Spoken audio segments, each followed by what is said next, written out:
Hey guys, it's Miss Favela, your art teacher. I'm going to show you how to purl. I am in the middle of making a scarf using purple yarn and size 11 needles. So when you are purling, you got to keep track of what you're doing. And if you, for some reason, you lose track, I can help you how to figure out what you need to do. So the pattern for this scarf is called knit, knit, purl, purl. So if you are doing this type of beanie, this is a knit, knit, purl, purl pattern. So as you can see, it sticks out and it goes inside out, sticks out, inside out. This is what purling looks like. If you see the V's, those are purls. If you see these little like dashes, those are knits. When you're doing knit, knit, purl, purl, you're basically doing the same thing. You're knitting, but you're knitting forward and then you're knitting backwards and forward and backwards. But it's a lot easier than it sounds. So, I'm doing the knit, knit, purl, purl pattern, as you can tell. So basically, you start off this pattern with knit, knit. So it'd be the same thing, knit, knit, like normal. When you purl your string, you're gonna wanna bring it forward like this. So that's the first step. Bring it towards you. So it's right here. You bring it towards you whenever you're about to purl. That's how you prepare purling. So basically, when we would knit, we would stick it through this side. But when we purl, we stick it through that same loop but towards us. And then you wrap it. You wrap this main guy from the right to the left. And then you bring this in, down, and up, and pull. So I'll do it again. So we already have the yarn forward, because that's the first rule about purling. The second part is you bring it towards you. Boom, towards you. And then you wrap it from right to left. That's the third part. Bring it down and up. And that's it. So that's purl. And then when we're going to go back to knitting, you bring the string back to the back. And then you would do knit, knit. So watch, I'm about to do purl, because we did knit, knit, purl, purl, knit, knit, and now we're going to do purl, purl. So bring this to the front. You bring your needle towards the front, towards you. Wrap it.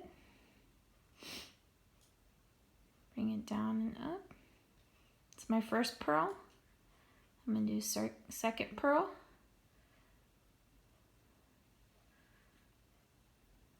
And that's it. Now when you go back to knitting, you pull this back to the back. Okay, so I'm going to do it one more time. Knit, knit. I'm going to do it up close. So purling, you bring this to the front.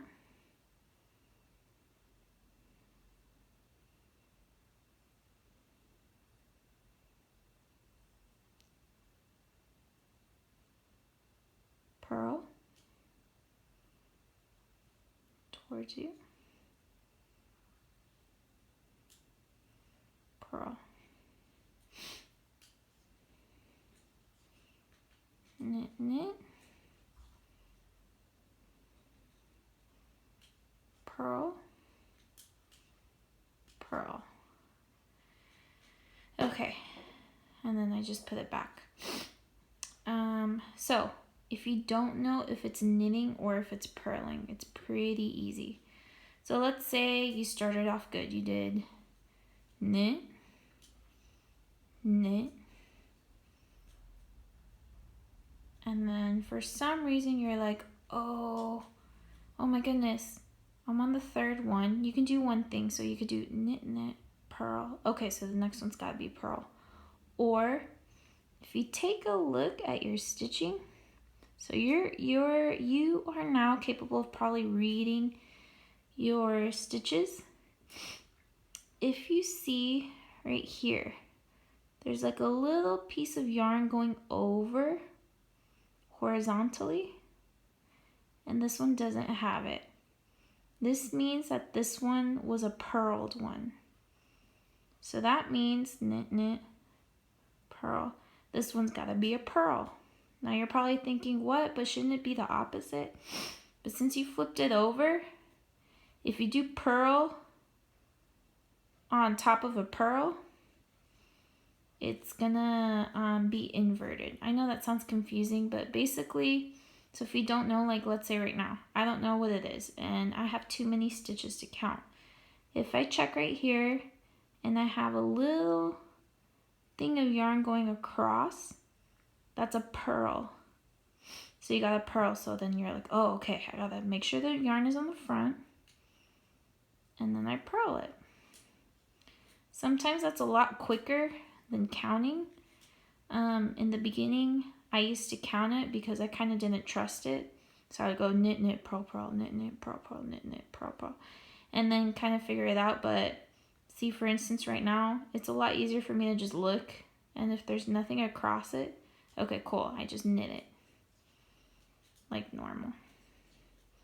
And then see, this one has a little thing across it, kind of hugging, kind of like a little mini scarf on your stitch. So then you would purl it. Just make sure that this string is in the front when you're purling. That's one of the biggest mistakes I made when I was learning how to purl. So just make sure you don't do that. Okay? And that's basically it for purling. You just keep it going and keep it going. You kind of get the hang of it. I think this is my second year learning how to purl, and I'm already decent at it. You can do a lot of patterns with purling. You can do it in threes. So knit, knit, knit, purl, purl, purl. But you just gotta make sure that the number of stitches you have cast on is a multiple of 3. Same goes for the knit, knit, purl, purl pattern. You want to make sure it's a pattern that's even, or a group of 4. So you just gotta make sure that you're checking that. All right, that's it.